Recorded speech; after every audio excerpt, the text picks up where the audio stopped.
Toppers club IAS academy में सभी छात्र छात्राओं का स्वागत है। आशा है आप अच्छे होंगे और पढ़ रहे होंगे।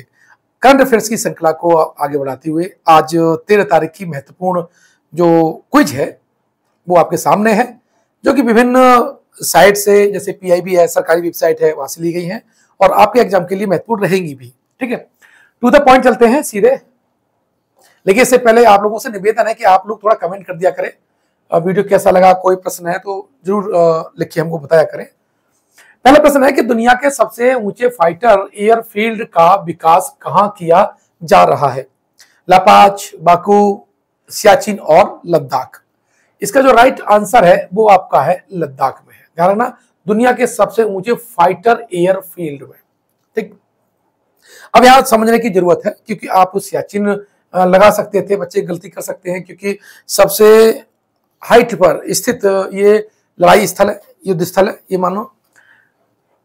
अब यहाँ अन्य प्रश्न क्या क्या बन सकते हैं मैं आपको डिस्कस कर लेता हूं। तो ये आपका लापाज है और ये बोलीविया की आपकी राजधानी है, और ये क्या है, विश्व की सबसे ऊंची राजधानियों में से एक है लापाज। ठीक है, बाकू आपकी अजरबैजान की राजधानी है, और अजरबैजान की जो राजधानी जो बाकू है ये कैस्पियन सागर के किनारे स्थित है। कहां पर? कैस्पियन सागर के किनारे स्थित है, और ये पेट्रोलियम और जो खनिज तेल है उसके उत्पादन के लिए प्रसिद्ध है। यहां से पूछा जा सकता है। और सियाचिन क्या है? भारत और पाकिस्तान के बीच में एक विवादित स्थल था, और ये सबसे ऊंचा युद्ध स्थल भी है, सैन्य क्षेत्र भी है, और भारत का इस पर अभी कब्जा है। और ये प्रश्न का आंसर था कि सबसे ऊंचे फाइटर एयरफील्ड का विकास कहां किया जा रहा है, तो है लद्दाख। लद्दाख के बारे में अब देख लेते हैं और क्या प्रश्न पूछा जा सकता है। तो ये प्यारा सा आपका लद्दाख है, दिखाई दे रहा है। और देखा आपने सुना होगा, पढ़ा होगा कि नरेंद्र मोदी जी ने क्या किया था, जम्मू कश्मीर राज्य को दो भागों में डिवाइड कर दिया था। दो जो केंद्र शासित प्रदेश है, कौन कौन सा? एक तो आपका लद्दाख और एक जम्मू एंड कश्मीर है। मैं लद्दाख की बात कर रहा हूं। ठीक है, ये आप दिखाई दे रहे होंगे। ये जो सेक्शन आपका दिखाई दे रहा है, ये जो डॉटेड है, इसमें काराकोरम रेंज भी है, और ये पीओके है, पाक ऑक्युपाइड कश्मीर है, और ये अक्साई चीन का इलाका है जो चीन ने कब्जा कर रखा है। क्या हमारा केवल इतना देश है जो हमारे सीमा में अंतर्गत आता है। लद्दाख क्या है? लद्दाख आपका शीत मरुस्थल है। भारत का पूछे कि शीत मरुस्थल कौन सा है, तो ये मान लीजिए कौन सा है, लद्दाख है। और यह पता है लद्दाख की जो अधिकांश जनसंख्या है वो आपकी क्या है, बौद्ध धर्म को मानने वाली है। ठीक है, काराकोरम दर्रा यहाँ पर स्थित है। बाकी सर तो आपको ज्योग्राफी वाले सेक्शन बहुत अच्छा पढ़ा रहे हैं, आप उसको लगातार देखते रहिएगा। अब देखिए क्वेश्चन नंबर 2 क्या कह रहा है कि वनडे इंटरनेशनल क्रिकेट में किस खिलाड़ी ने सबसे तेज 13,000 रन पूरे किए हैं? बाबर आजम, स्टीव स्मिथ, विराट कोहली और डेविड वार्नर। देखिए इसका जो राइट आंसर है वो है विराट कोहली। वैसे विराट कोहली बहुत तेजी से रन बनाते चले जा रहे हैं, शतकों की संख्या लगातार उनकी बढ़ती चली जा रही है, और इसमें इन्होंने क्या है, सचिन तेंदुलकर है उनका रिकॉर्ड तोड़ दिया है। ठीक है, अब प्रश्न नंबर हम 3 की तरफ चलते हैं। एनटीपीसी ग्रीन एनर्जी लिमिटेड ने ग्रीन हाइड्रोजन प्रोजेक्ट के लिए किसके साथ समझौता किया है? देखिए ये जो प्रश्न है आपको मेंस के लिए भी इंपॉर्टेंट होगा, क्योंकि जो ऊर्जा की जो रणनीति है वहां पर लिखने के लिए ये डेटा महत्वपूर्ण रहता है। पीटी में पूछ सकता है बड़े आराम से। तो इसमें ऑप्शन है Nayara energy, Tata green, Adani green, और इनमें से कोई नहीं। इसका जो राइट आंसर है वो है नायरा एनर्जी। ध्यान रखिएगा, ये बहुत इंपॉर्टेंट प्रश्न था आपके लिए। अब 4th क्वेश्चन की तरफ चलते हैं, आगे बढ़ते हैं। तो इसमें क्या लिखा है चेक करते हैं। नई दिल्ली में 1 वीक 1 लैब प्रोग्राम को किसने लॉन्च किया है? राजनाथ सिंह, एस जयशंकर, डॉक्टर जितेंद्र सिंह और अनुराग ठाकुर। इसका जो उद्घाटन किया है, लॉन्च किया है, वो आपके डॉक्टर जितेंद्र सिंह ने किया है। किसने? डॉक्टर जितेंद्र सिंह ने। आपको कमेंट बॉक्स में बताना है कि डॉक्टर जितेंद्र सिंह के पास वर्तमान में कौन सा पद है, ये कमेंट बॉक्स में आप बताइएगा। इससे आपको ये मालूम पड़ेगा कि आप वर्तमान जो कार्यकारिणी है, मंत्री परिषद है, या जो प्रमुख है किसी संस्थान के, उस पर आपकी नजर है या अथवा नहीं। ठीक है, ये कमेंट बॉक्स में आपको बताना है कि डॉक्टर जितेंद्र सिंह जो है वो किस पोस्ट पर है, किस पद पर है। प्रश्न नंबर 5, नाबार्ड ने डेटा संचालित इनोवेशन को बढ़ावा देने के लिए किसके साथ समझौता किया है? नीति आयोग, सीडैक, मेटा और यूएनडीपी इंडिया। इसका जो राइट आंसर है वो है आपका यूएनडीपी इंडिया। ठीक है, हम जानते हैं कि जो नीति आयोग है इसकी स्थापना 2015 में की गई थी और इसने क्या है, योजना आयोग का स्थान लिया था। यह थिंक टैंक है, क्या है, भारत सरकार का थिंक टैंक है। पहले योजना आयोग था, वो हमारी पंचवर्षीय योजना बनाता था, लेकिन अब जो नीतिगत जो फैसले है, जो सिफारिश है, वो कौन देता है? नीति आयोग देता है। अब यहाँ पर मेटा आप जानते हैं, ये मेटा क्या है? ये फेसबुक जो है उसकी बिजनेस एजेंसी है, बिजनेस उसका पार्ट है। ठीक, प्रश्न को और डिटेल में देख लेते हैं। तो इसमें और क्या क्या प्रश्न आपसे पूछा जा सकता था। नाबार्ड ने कृषि में डेटा संचालित इनोवेशन को बढ़ावा देने के लिए यूएनडीपी इंडिया के साथ साझेदारी की है।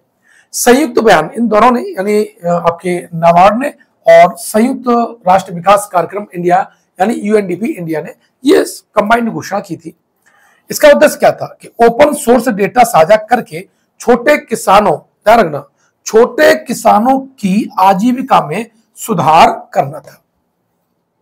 नाबार्ड भारत में क्षेत्रीय ग्रामीण बैंकों, शीर्ष सहकारी बैंकों के समग्र जो विनियमन है उसके लिए एक शीर्ष निकाय है, ध्यान रखना। और इसकी स्थापना कब हुई है? इसकी स्थापना 1982 में की गई थी नाबार्ड। एक बार और प्रश्न पूछा गया था कि क्या किसानों को नाबार्ड लोन देता है, ऋण देता है, कर्ज देता है?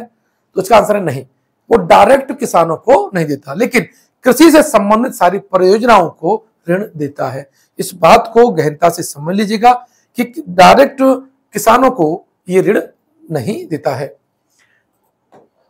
अब चलते हैं प्रश्न संख्या 6 की तरफ। इंडोनेशिया मास्टर्स 2023 में पुरुष एकल खिताब किस खिलाड़ी ने जीता है? किरण जॉर्ज, लक्ष्य सेन, कू ताकाहाशी, प्रियांशु रावत। इनका जो राइट आंसर है वो है आपका किरण जॉर्ज। इन्होंने क्या किया है? इंडोनेशिया मास्टर्स 2023 का पुरुष एकल जीता है। उदाहरण ना, कोई भी युवा कोई नया पद प्राप्त करता है या कोई प्रतियोगिता जीतता है या अवार्ड पाता है तो वो निश्चित रूप से एग्जाम के लिए महत्वपूर्ण होता है। तो ये क्वेश्चन भी आपके लिए महत्वपूर्ण होगा और खेल से एक प्रश्न जरूर पूछा जाता भी है। अब इनके बारे में थोड़ा जान लेते हैं। ये आपको जो चित्र में दिखाई दे रहे हैं वो है किरण जॉर्ज और भारतीय बैडमिंटन खिलाड़ी है। कभी कभी ये पूछ लेता है किस खिलाड़ी का संबंध किस खेल से है, कूट मिलान करने के लिए पूछ लेता है, तो आपको मालूम होना चाहिए। और इन्होंने 2023 में पुरुष एकल का खिताब जीता जो भी क्वेश्चन में था। बैडमिंटन की रैंकिंग में 50वें स्थान पर काबिज किरण जॉर्ज ने जापान के कू ताकाहाशी, किसको? कू ताकाहाशी को हराया था। किरण जॉर्ज ने पिछले साल फाइनल में प्रियांशु रावत को हराकर उड़ीसा ओपन का खिताब भी जीता था। किरण जॉर्ज इंडोनेशिया मास्टर्स 2023 के फाइनल में पहुंचने वाले एकमात्र भारतीय हैं। कितना महत्वपूर्ण डेटा है ये आपको, ये जब कूट मिलान करने के साथ साथ जब कथन कारण वाले प्रश्न आते हैं तब ये डेटा महत्वपूर्ण हो जाता है। ठीक है, आई थिंक इस बात को आप नोट कर रहे होंगे। और एक मेरा आपसे विनम्र निवेदन रहता है कि आप जो तैयारी करते हैं तो रेगुलर प्रतिदिन का जो डेटा है, जो हमारे क्विज है, उसको आप नोट नहीं करते हैं तो ये निश्चित रूप से आपके लिए अच्छी बात नहीं होगी। हम लोग मेहनत करते हैं इसलिए कि आप लोग जल्दी सफल हों, तो आप अपने नोट्स को प्रॉपर वे में पर डे प्रतिदिन आप बनाते चलिए। जो भी आपको वीडियो मिलते हैं और हम वही प्रश्नों को शामिल करते हैं जिनके पूछे जाने की प्रबल संभावना है। आशा है आप इस एडवाइस को जरूर गंभीरता से लेंगे।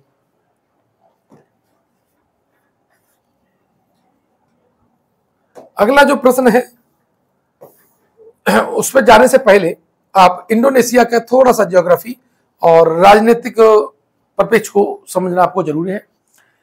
ये जो दिखाई दे रहा है इसका ये जो इंडोनेशिया है और इंडोनेशिया का ये वाला जो पोर्शन है, यहाँ ये वाला, ये जो द्वीप है वो आपका कौन सा है?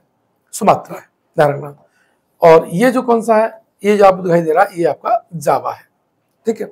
और इन दोनों के बीच में एक स्टेट पूछी जाती है, उसे बोलते हैं जावा जल संधि। कौन सी? जावा जल संधि है। और इंडोनेशिया की अगर जनसंख्या में बात करें तो यहां पर मुस्लिम सबसे ज्यादा है। विश्व में सबसे ज्यादा मुस्लिम जनसंख्या किसके पास है? तो वो आपको इंडोनेशिया के पास में है। इंडोनेशिया और मलेशिया के बीच में स्टेट ऑफ मलक्का है। यानी कितनी बार प्रश्न पूछा गया है ये बात, ठीक है। तो मुझे लगता है आपको ये दोनों स्टेट आपको याद होने चाहिए। कौन कौन सी? आपका एक तो Java strait and strait of Malacca, ठीक है। अब प्रश्न संख्या 7 आपके सामने है कि वनडे क्रिकेट में 100 विकेट लेने वाले इंग्लैंड के तीसरे स्पिनर कौन बने हैं? आदिल रशीद, एडम जंपा, मोइन अली और सैम करन, ठीक है। इसका जो राइट आंसर है वो है मोइन अली। मोइन अली का संबंध कहां से है? इंग्लैंड से है। ध्यान रखना, यही कंफ्यूजन आपको हो सकता था कि कौन से खिलाड़ी हैं। अब मोइन अली आप मुस्लिम देखेंगे तो हो सकता है एशियाई किसी देश का आप आंसर लगा दें, लेकिन इनका जो राइट आंसर है वो आपका इंग्लैंड। अब प्रश्न को थोड़ा सा डिटेल में देखते हैं। इंग्लैंड के हरपर मौला खिलाड़ी मोइन अली ने वनडे क्रिकेट में 100 विकेट पूरा करने वाले इंग्लैंड के तीसरे स्पिनर बन गए। ध्यान रखना, इनका संबंध किससे है? इनका स्पिन गेंदबाजी से है। मोइन साउथहैम्पटन में न्यूजीलैंड के खिलाफ इंग्लैंड के दूसरे वनडे के दौरान इस मुकाम को हासिल किया था। यही थोड़ा पूछ सकता है बस, ये बाकी और डेटा आपके लिए महत्वपूर्ण नहीं है। लेकिन 8वां जो प्रश्न है निश्चित रूप से इस साल किसी न किसी एग्जाम में जरूर पूछा जाएगा, चाहे आप आरओ या आरओ अगर इस साल होता है तो, या पेट है। ये इतना इंपॉर्टेंट प्रश्न है, यूएस ओपन 2023 का महिला एकल का खिताब किसने जीता है? बताऊंगा क्यों पूछा जाएगा। ऑप्शन है Aryna Sabalenka, Erin Routliffe, Coco Gauff और गैब्रिएला डाब्रोवस्की। इसका जो राइट आंसर है वो है कोको गॉफ। ये टीनेजर है और टीनेजर ने क्या जीता है? यूएस ओपन 2023 अमेरिकी ओपन जीता है। और देखिए बहुत कम उम्र में, यानी टीन एज में, जो 19 की एज जो रहती है उसमें जीता है, इसलिए इस प्रश्न पूछे जाने की प्रबल संभावना है। चलिए इनसे थोड़ा सा और डिटेल में देख लेते हैं। इसमें जो साइड में है इनका ये कौन है? कोको गॉफ है और ये कहां की है? यूएसए की है। और इन्होंने कहा कि मेरी जो आदर्श हैं वो से जो विलियम्स बहने, सेरेना विलियम्स और विलियम्स बहने हैं, उनसे बहुत ज्यादा प्रभावित रही हैं। वो महिलाएं खिलाड़ी जिन्होंने इस खेल को एक नया आयाम दिया है। तो बहुत कम उम्र में जीते हैं, इसलिए पूछा जा सकता है। टीनेजर है, ये भी पूछा जा सकता है। लेकिन यहां से और भी प्रश्न बन सकते हैं और निश्चित रूप से बनेंगे कि पुरुष एकल किसने जीता है? तो नोवाक जोकोविच ने जीता है और ये कहां के रहने वाले हैं? सर्बिया के रहने वाले हैं। यह भी प्रश्न पूछा जा सकता है। महिला एकल की बात करें तो कोको गॉफ ने चित्र में है आपके, और संयुक्त राज्य अमेरिका की है। लेकिन पुरुष युगल किसने जीता है? तो राजीव राम और जो सेलिसेवरी। तो जो राजीव राम है वो भारतीय मूल के हैं, कहां के? भारतीय मूल के हैं। और जो सेलिसेवरी हैं वो कहां के हैं? वो यूनाइटेड किंगडम के हैं, ब्रिटेन के हैं। महिला युगल किसने जीता है? तो यहां पर गैब्रिएला डाब्रोवस्की जो कि कनाडा की रहनी है, और एरिन जो राउटलिफ है वो कहां के हैं? वो कहां की है? वो न्यूजीलैंड की है। मिश्रित युगल की हम बात करें तो अन्ना डेनिलिना जो कहां की है? कजाकिस्तान की। कजाकिस्तान वही है जो सबसे बड़ा लैंड लॉक्ड देश है, ध्यान रखना, कजाकिस्तान सबसे बड़ा लैंड लॉक्ड देश है। वहां की खिलाड़ी है अन्ना डेनिलिना। और हेली ओब्रा, ये फिनलैंड, वही फिनलैंड जिसे 10,000 जिलों की भूमि कहा जाता है। तो ये सारा डेटा, मतलब इसमें जो डेटा दे रखा है, एक तो खिलाड़ी का दे रखा है और एक देश का डेटा दे रखा है। इसको इसके आने वाले डेटा को अच्छी तरह से याद कर लीजिएगा, कहीं ना कहीं आपको एग्जाम में इससे संबंधित प्रश्न देखने को मिलेगा। चलिए आगे चलते हैं। तो नया प्रश्न आपका इंतजार कर रहा है और उसमें है कि वर्ष 2022 के शांति स्वरूप भटनागर पुरस्कार के लिए कितने वैज्ञानिकों को चुना गया है? 10, 11, 12 और 13। इसका फैक्चुअल डेटा का सीधा सीधा प्रश्न है। नाम नहीं पूछ रहा इतनी लिस्ट पे, संख्या पूछ सकता है आपको, तो इसका आंसर हो जाएगा 12। प्रश्न संख्या 10 की तरफ चलते हैं। तो नई दिल्ली G20 शिखर सम्मेलन के दौरान किस संघ को स्थायी सदस्य के रूप में शामिल किया गया है? ये तो प्रश्न वैसे भी हॉट प्रश्नों में शामिल कर दिया गया है, क्योंकि G20 से संबंधित प्रश्न करंट अफेयर्स में ना आए ऐसा मुझे लगता है हो नहीं सकता है। इसका आंसर देखें तो आसियान, अफ्रीकन यूनियन, सार्क और ओपेक। इसका जो राइट आंसर है वो है आपका अफ्रीकन यूनियन। बहुत इंपॉर्टेंट डेटा है, बहुत इंपॉर्टेंट ये खबर है, क्योंकि ये अभी तक G20 था, अब ये अफ्रीकन यूनियन शामिल हो जाएगा, तब इसका नाम हो जाएगा G21, जिसमें 90 तो कंट्री होंगे और 2 क्या होंगे, यूनियन होंगी। ध्यान रखना, यहां पर अगर देश की संख्या पूछे तो कितना है, 19 आएगा। ठीक, अब इससे संबंधित कुछ डेटा और भी है जो आपके एग्जाम की दृष्टि से पूछा जा सकता है। क्या है कि भारत की अध्यक्षता में नई दिल्ली में आयोजित G20 शिखर सम्मेलन में अफ्रीकन यूनियन को एक नए स्थायी सदस्य के रूप में शामिल किया गया है। अब इस ग्रुप में 19 देश और 2 संघ हैं। कौन कौन संघ है? एक तो यूरोपियन यूनियन है और दूसरा है अफ्रीकन यूनियन है। अफ्रीकी संघ के अध्यक्ष अजाली असोमोनी, ध्यान रखना, अफ्रीकी संघ के अध्यक्ष कौन है? अजाली असोमोनी है, और इस सम्मेलन में शामिल होकर के सदस्यता ग्रहण की थी। अफ्रीकन यूनियन एक महाद्वीपीय संघ है और इसमें कितने देश हैं अफ्रीका महाद्वीप के? तो 55 देश इसमें शामिल हैं, और इसकी स्थापना की बात करें तो 1999 में इसकी स्थापना की गई थी। ध्यान रखना, 55 देश नहीं पूछेगा, लेकिन बहुत महत्वपूर्ण है। लगभग इसके जो सारे कंट्री अफ्रीकन वाले वो इसके मेंबर हैं। ठीक है, वो दिखाई भी देगा, 55 देश है।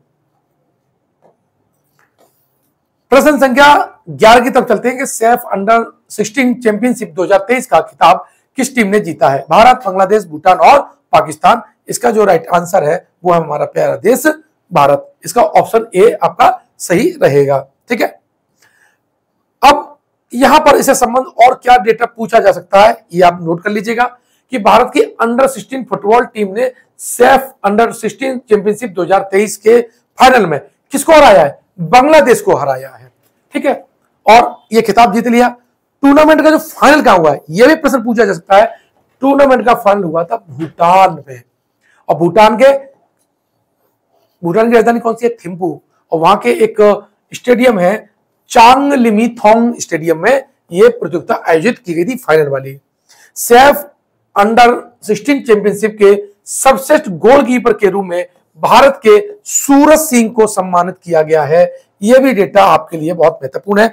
खेल से प्रश्न आता है, अब आजकल ट्रैक से हट करके प्रश्न पूछे जाने लगे हैं, और खास करके जो कम उम्र के जो खिलाड़ी हैं वो कोई पदक जीतते हैं या कोई टीम जीतती है तो वो प्रश्न अब एग्जाम में ज्यादा पूछे जा रहे हैं। इसलिए हमने कोशिश की है कि वो सारी डेटा आपको आसानी से मिल जाए। लेकिन मैंने बार बार कहता हूं कि आप कलम उठाइए, एक सादा पेज लीजिए रेगुलर, और प्रतिदिन का नोट्स बनाइए, करंट अफेयर्स प्रतिदिन पढ़िएगा। और चूंकि सारे अखबारों का लगभग निचोड़ हम आपको दे देते हैं, तो मुझे लगता है आपको कोई एक अच्छी सी मैगजीन और हमारे जो वीडियो है इन्हें रेगुलर देखते रहिए। आपका एग्जाम चाहे वो आरओ ईआर हो, चाहे पैट हो, चाहे आपका एपीएस का एग्जाम हो, चाहे बीओ का एग्जाम हो, सारे के सारे एग्जाम को मतलब आप करंट अफेयर्स उनका हल कर सकते हैं। ठीक है, चलते हैं आगे, और प्रश्न संख्या है 12। एशियाई तटरक्षक एजेंसियों के प्रमुखों की बैठक कहां आयोजित की गई है? इस्तांबुल, मुंबई, जकार्ता और तेहरान। इसका जो राइट आंसर है वो है तुर्की का जो शहर है वो है इस्तांबुल। वहां पर एशियाई तटरक्षक एजेंसियों के जो प्रमुख हैं उनकी एक बैठक आयोजित की गई थी। ठीक है, तुर्की को यूरोप का मरीज कहा जाता है। मुंबई ये भारत की आर्थिक राजधानी कही जाती है, ध्यान रखिएगा। और जकार्ता, जकार्ता कहां की राजधानी थी? इंडोनेशिया की। और तेहरान कहां की राजधानी है? वो आपकी ईरान की। थोड़ा सा एक डेटा ज्योग्राफी का मैंने आपको उसमें बताया है। ये थोड़ा मैं जो अभी बताया उसी का लिखित रूप है कि एशियाई तटरक्षक एजेंसियों के प्रमुखों की बैठक का आयोजन इस्तांबुल और तुर्की में किया गया। इस बैठक में भारतीय तटरक्षक बल के महानिदेशक राकेश पाल के नेतृत्व में 4 सदस्यीय आईसीजी प्रतिनिधि मंडल ने इसमें भाग लिया था। ठीक है, जो पिछला जो संस्करण था वो नई दिल्ली 2022 में हमारे यहाँ आयोजित हुआ था। ये तुर्की महोत्सव है, तुर्की है, अब तो तुर्की बोला जाता है, तुर्की नहीं बोलते। ऊपर देखेंगे तो ये किससे घिरा हुआ है? इसके नॉर्थ में आपका ब्लैक सी है और साउथ की तरफ जाएंगे तो उसका आपका मेडिटेरियन सी है। किन किन देशों से ये तुर्की घिरा हुआ है, तो ये बात समझ लीजिएगा कि 2% आपका ये यूरोप कवर करता है और 98% ये एशिया को कवर करता है। सीधा सीधा अर्थ है कि ये यूरेशियाई देश है। ठीक है, आप मूवी देखिए मेहमत तिर्ती की जो कुश्तुंतरियां, बहुत प्यारी मूवी है और उसमें इसका पिक्चराइजेशन बहुत अच्छा सा किया गया इस इस्तांबुल का। अब ये किस किस सीमा को टच करता है, ये बहुत महत्वपूर्ण है। क्यों? क्योंकि यूरोप वाले देश आपको याद होने चाहिए और छोटा सा एक देश है आपका ग्रीस, यूनान, और ऊपर है बुल्गारिया। कि ये आप भूल सकते हैं कि कौन सा देश इसको टच करता है, तो बुल्गारिया और ग्रीस ये 2 यूरोपियन कंट्री हैं जो तुर्की को टच करते हैं। अगर हम एशिया की तरफ चलते हैं तो यहां पर मिलेगा जॉर्जिया जिसकी राजधानी तिबिलिसी है, अर्मेनिया जिसकी राजधानी येरेवान है, और यहां पर जो टच करेगा वो करेगा ईरान, और नीचे टच करेगा वो करेगा सीरिया। ध्यान रखना, ये बहुत महत्वपूर्ण आपके देश हैं जो अक्सर पूछे जा सकते हैं। वैसे भी तुर्की ने भारत में आकर के G20 में वहां के जो राष्ट्रपति महोदय उन्होंने बयान दिया था कि हमारे धर्म ग्रंथों को चलाएंगे, तो ये अच्छी बात नहीं रहेगी। यानी सांप्रदायिक सौहार्द बनाने की बात कही है कि वो सभी धर्मों का इज्जत करे, तो हमारे ग्रंथों की भी इज्जत करे, अन्यथा इसके लिए हम भी कठोर कदम उठाएंगे।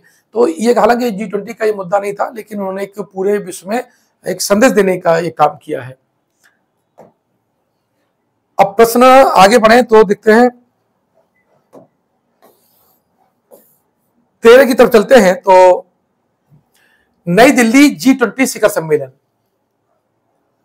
के दौरान भारत ने G20 की अध्यक्षता किस देश को सौंपी? ये बहुत महत्वपूर्ण प्रश्न है। अगला G20 का सम्मेलन कहां होगा? इंडोनेशिया, यूएसए, जापान और ब्राजील।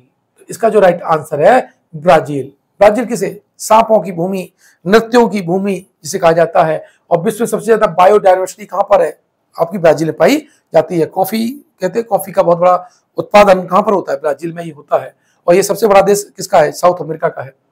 इंडोनेशिया में अभी पढ़ा चुका हूं। यूएसए आप जानते ही हैं, ये बॉस बनने का इसका हमेशा इरादा रहता है कि I am the boss USA.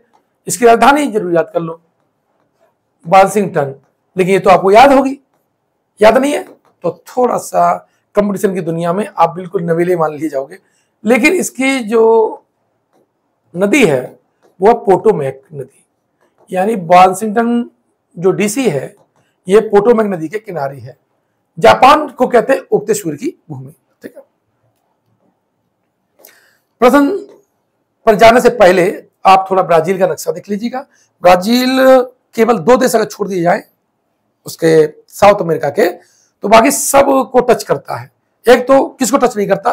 तो ये चिली की सीमा को टच नहीं करता है, और एक इक्वेडोर की सीमा को टच नहीं करता है। और विश्व की सबसे बड़ी नदी अमेजन यहाँ पर स्थित है। सबसे ज्यादा बायोडाइवर्सिटी यहाँ पाई जाती है। अनाकोंडा की भूमि यहाँ पर है, और हमिंग बर्ड जो सबसे छोटा पक्षी है वो भी कहाँ पाया जाता है? वो भी आपका ब्राजील के जंगलों में पाया जाता है। मूल भूमि उसकी यही है। साथ ही जो आपने देखा रबड़ और सिंकोना भाई जो जिससे मलेरिया की जो दवा है क्विनोन बनाई जाती है, उसका जो मूल स्थान है वो भी क्या है?